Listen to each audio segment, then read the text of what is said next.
Fala galerinha, mais ou menos, tudo belezeira com vocês? Mais um vídeo aqui pro canal, não tem esse canal. O vídeo de hoje é o seguinte, tava aqui pensando, se for tudo real, o que a galera do espiritismo fala, vamos pegar por esse lado, vamos abrir a mente, vamos pensar desse lado.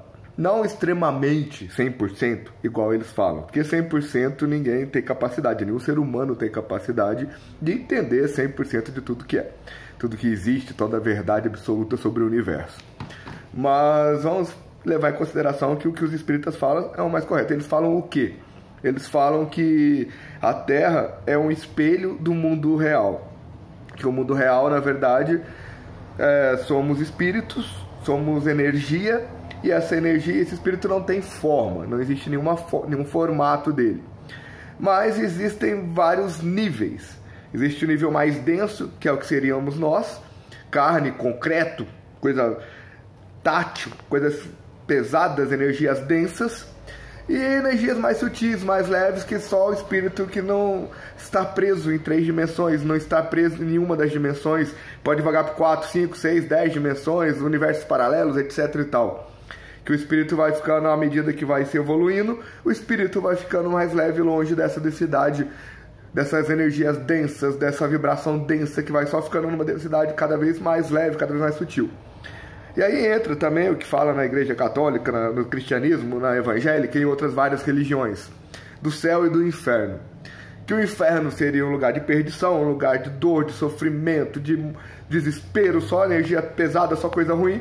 E o céu, o paraíso, seria um lugar ótimo, excelente, sem nenhuma dor, sem nenhum sofrimento, sem nada de ruim. Só alegria, só coisa boa, só só paz total e tal. Beleza. Se a gente juntar essas duas coisas, ainda a gente tem o lado da ciência. E a ciência que estuda o quê? A anatomia, toda a química, a biologia, tudo que forma o corpo humano, tudo que forma o planeta onde a gente vive, que aí também entra a questão de astronomia, de paleontologia, de várias outras áreas, aí, várias outras ciências, aí existem inúmeras ciências diferentes, cada uma especializada em uma área, porque é difícil todo mundo compreender 100% de tudo. Então as ciências se dividem para estudarem as várias áreas que existem, para compreender, para responder o que somos nós, de onde viemos, para onde vamos, o que é nosso corpo, o que é ser humano, o que é estar vivo, o que é o planeta Terra, o que é a Lua, o que é o Sol, o que são as estrelas, todos os outros planetas, as galáxias, enfim. E aí o que acontece? Os cientistas estudaram o nosso corpo, estudaram a anatomia, tudo que forma, e descobriram um negócio que chama energia, que é o que está nos neurônios, que é o que faz os neurônios funcionarem, que é que faz o corpo inteiro funcionar.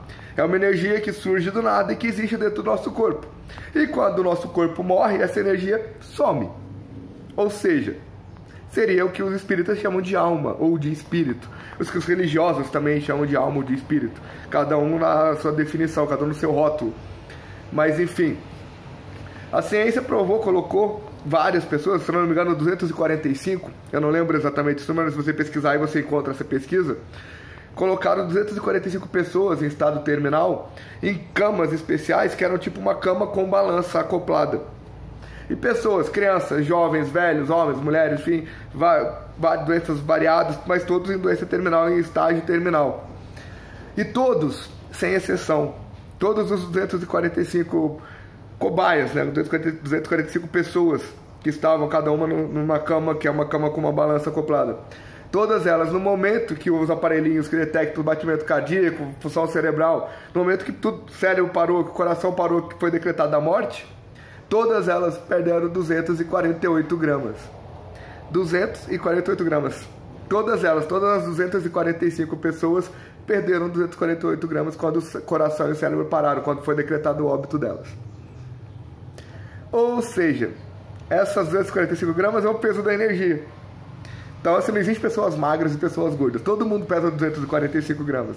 Que todo mundo é essa energia, é essa consciência. Aliás, 245 não, 248.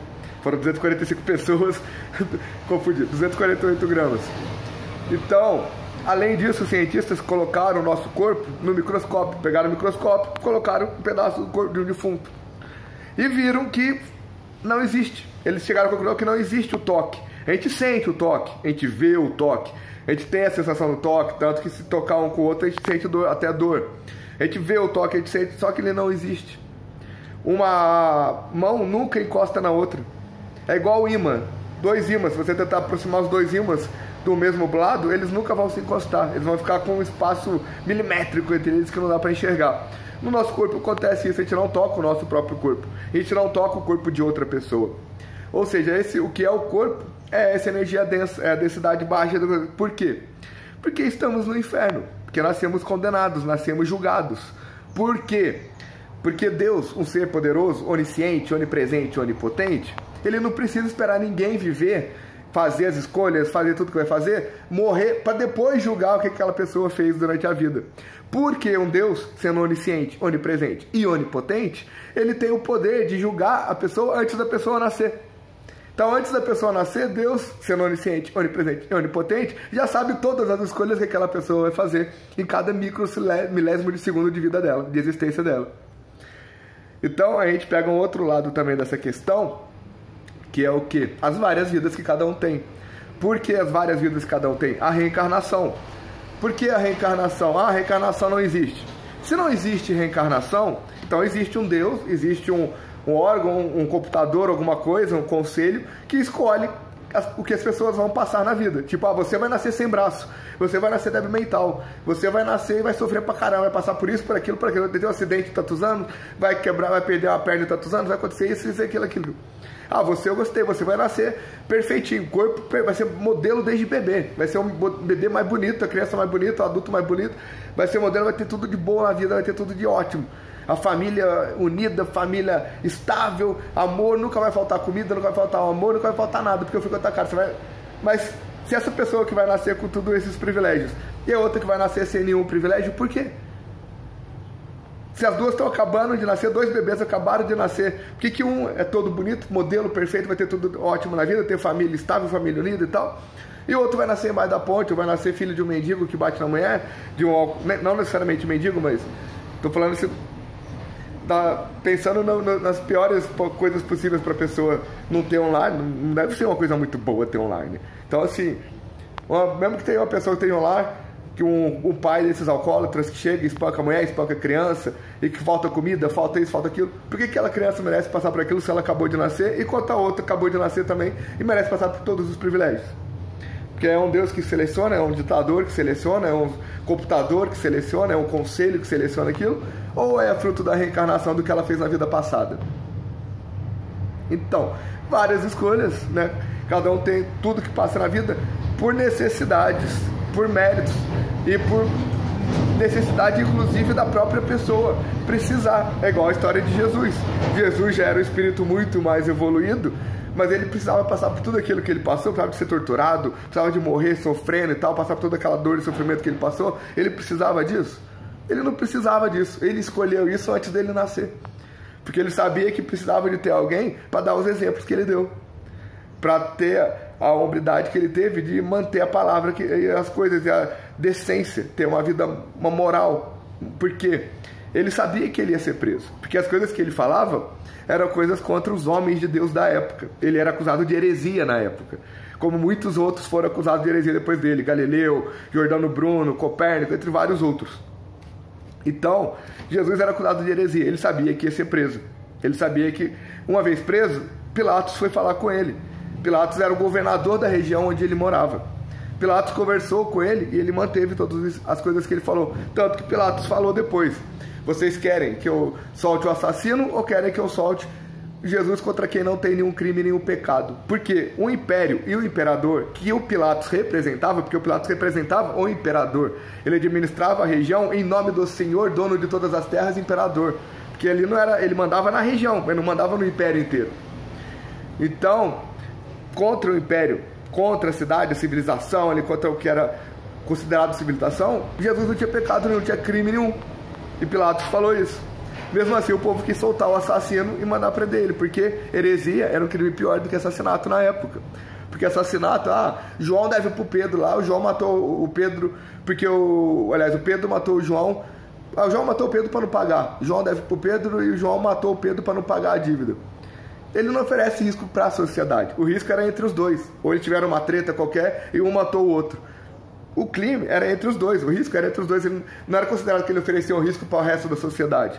Então, Ele podia continuar preso ou podia continuar livre. E o povo preferiu que ele continuasse, que o Barrabás continuasse livre, porque não oferecia perigo para a sociedade. Já Jesus oferecia perigo para a sociedade, porque os homens de Deus fizeram lavagem cerebral no povo, porque o que o Jesus ensinava fez o povo parar de seguir os homens de Deus, fez o povo parar de dar os 10%, frequentar a igreja, essas coisas, e começou a seguir os ensinamentos de Jesus. Por que será? Né?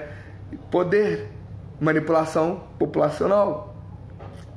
Então, o que acontece? Jesus sabia que ia ser preso. Depois que ele foi preso, ele sabia que ia ser condenado à morte, passar por tudo aquilo, e ele manteve a palavra, porque ele sabia que ele tinha que dar o exemplo, e ele tinha a habilidade de manter o que ele falava, o ensinamento e tal. Ele quis passar os ensinamentos, tanto que ele fez a última ceia, a Santa Ceia, para ele passar o resto dos ensinamentos para o grupo que ele era tipo um líder. E aí ele, tanto que o quadro da última ceia, segundo algumas teorias dizem, é ele falando que quem vai liderar é o apóstolo mais próximo dele, é aquele que tem mais conhecimento, que mais aprendeu, que ele viu que é a pessoa que mais absorveu tudo que ele ensinou. Que era quem? A esposa dele, a mulher dele. Agora, numa região machista, numa região como hoje ainda é machista, imagina 2000 anos atrás, naquela época, como era muito mais machista. Uns homens de 40, 50, na faixa etária que era tipo uma faixa etária que poucos homens chegavam naquela época, né? Jesus já nos seus 30 e poucos, outros até mais velhos que ele, seguindo ele, os mais novos da mesma faixa etária dele seguiam ele, iam aceitar, homens poderosos, homens influentes ali na cidade que seguiam ele, iam aceitar serem liderados por uma mulher. Por isso, o que acontece? Defamação. Cria a ideia que ela era uma prostituta, que ele era santo e não era casado, que não sei o quê. E aí deturpam a história, mudam a história para manipular o povo, para continuar mantendo-se no poder. Por quê? Quem que montou a Bíblia no concílio de Nicéia? Os mesmos homens de Deus que condenaram Jesus à heresia. E não só Jesus, mas todos os apóstolos que o seguiam. Todos eles foram condenados por heresia. E o que acontece? Os papiros, as anotações, tudo que eles tinham escrito, ficaram sob o poder desses homens. E onde estão isso hoje? Esses papéis que deram origem à Bíblia estão onde? Estão onde? Todo mundo conhece os arquivos secretos do Vaticano. Todo mundo sabe que existem arquivos secretos lá. Todo mundo sabe. Quem estudou história, que passou pela 4ª série, sabe, ensino médio, ensino básico, aliás, né? Sabe o quê? Que os arquivos secretos do Vaticano tem livros que ninguém sabe o conteúdo. Sabe que os papiros estão lá, porque eles herdaram dos outros homens de Deus que vieram antes deles e que condenaram Jesus por heresia. Mas se essa história for real, se tudo isso for verdade, será que muda alguma coisa no mundo? Será que muda a fé das pessoas na bondade? Será que muda a fé das pessoas em Jesus, no que Jesus fez? Será que muda o exemplo? Será que muda os conceitos do que é Deus? De você matar por Deus e você julgar os outros em nome de Deus? Curioso, né? Se a gente pensar no lado da história, se a gente for analisar a história, as coisas será que são iguais ao que a gente ensinou? Será que faz sentido? Será que é papo de louco? Então, aí cada um tire suas próprias conclusões, né? Analise como que era o Império Romano, quais eram as leis do Império Romano, quem que mandava no Império Romano, como que funcionava tudo, quem que administrava, figura de linguagem, quem que podia escrever. Por exemplo, um carpinteiro no Império... Quem que era carpinteiro no Império Romano? Quem que contratava serviço de carpintaria no Império Romano? Tinha que ter grana para pagar, porque não tinha loja 100, Casas Bahia, essas lojas de conveniência. Então o carpinteiro, só a elite que tinha casa, que contratava serviço de carpinteiro, porque as casas tinham portas, janelas, camas, armários, tudo de madeira. E era tudo feito pelo carpinteiro, porque não tinha as lojas para vender. Então o carpinteiro ia lá e fazia. Então o carpinteiro ganhava dinheiro. O carpinteiro era alfabetizado. O carpinteiro sabia escrever. Na época, escrever era um luxo. Na época, escrever não era para qualquer um. Era pouquíssimas. Hoje em dia ainda é. Tem 70 e tantos, tem 60 e tantos % da população que são analfabetos funcionais. Então, assim, 90% da população não lê um livro. Então, o que acontece? Naquela época era pior, bem pior. Então só se escreviam coisas extremamente importantes, porque a tinta, não existia essas canetas, não existia digitar e computadores, celular, essas paradas. Era só caneta de tinta, de pena e papéis lá que não eram papéis produzidos como são hoje em dia. Não era esbaldado igual hoje em dia que tem de sobra. Era escasso, era raro. E a Bíblia, o termo Bíblia, Era um livro que era um livro de família. Todas as famílias tinham sua própria Bíblia. E o que tinha escrito nela? Todas as histórias do membro da família. Fulano de tal, que era filho de tal, que era casado com tal, que fez tal, que teve filho de tal. Era toda a história, se é que a pessoa fizesse algo de importante, algo de relevante na sociedade. Aí era mencionado na Bíblia da família. Que aquela pessoa foi importante para a sociedade, porque ela fez tal, e era contada a história. E outra coisa, os imperadores, Pilatos e outros administradores de regiões que administravam tudo em nome do imperador, porque o império era enorme e não tinha carro, não tinha estrada, era só cavalo e a pé. Então, para o imperador sair de Roma, da capital, até chegar na região onde Pilatos administrava, 2 semanas, um mês, numas estradas, trilhas e tal. Não tinha estrada, aliás, né? Tinha só estrada, só não em Roma em si que tinha estrada, só na capital, longe não tinha. Mas aí o que rolava? Os imperadores, os reis, mandavam os mensageiros. E os mensageiros saíam, por exemplo, saiu um mensageiro do rei de Minas para ir lá para São Paulo. Ele chega lá em São Paulo e fala para o rei de São Paulo: eu vim em nome do meu senhor e dono de todas as terras, tal, falando do imperador de Minas, com a ordem do imperador de São Paulo, do rei de São Paulo se render ao rei de Minas para evitar a guerra. Ou então ele vai sentir a ira, a mão pesada de todo o rei de Minas, porque o rei de Minas tinha um exército maior, mais poderoso e tal. Então era mais ou menos isso que acontecia. Agora, interpretação de texto. Se texto simples, escrito em 5 linhas hoje em dia, um anúncio, uma propaganda hoje em dia, as pessoas não sabem interpretar o texto, vão interpretar de línguas antigas que foram traduzidas, sendo que se pensar na nossa língua portuguesa foi criada aqui no Brasil, só que ela foi uma mistura de vários outros idiomas antigos. O próprio inglês americano dos Estados Unidos, ele é um derivado do inglês da Inglaterra. E os Estados Unidos nem existia quando a Bíblia foi escrita e quando a linguagem, que é a Bíblia original dos papiros, deixou de ser usada também. Então é uma linguagem que deixou de ser usada lá na Europa Antiga, foi traduzida para um latim, para depois ser traduzida para o inglês da Inglaterra, para depois ser traduzida para o inglês dos Estados Unidos, para depois ser traduzida para o português do Brasil. E acho que vai ter interpretação de texto que vai entender. Então, além de todo o fato de a história poder ter sido manipulada, né? Mas vou encerrar porque aqui o vídeo já está grande demais. Tem outros vídeos aqui no canal sobre isso. Paz para todos, fui!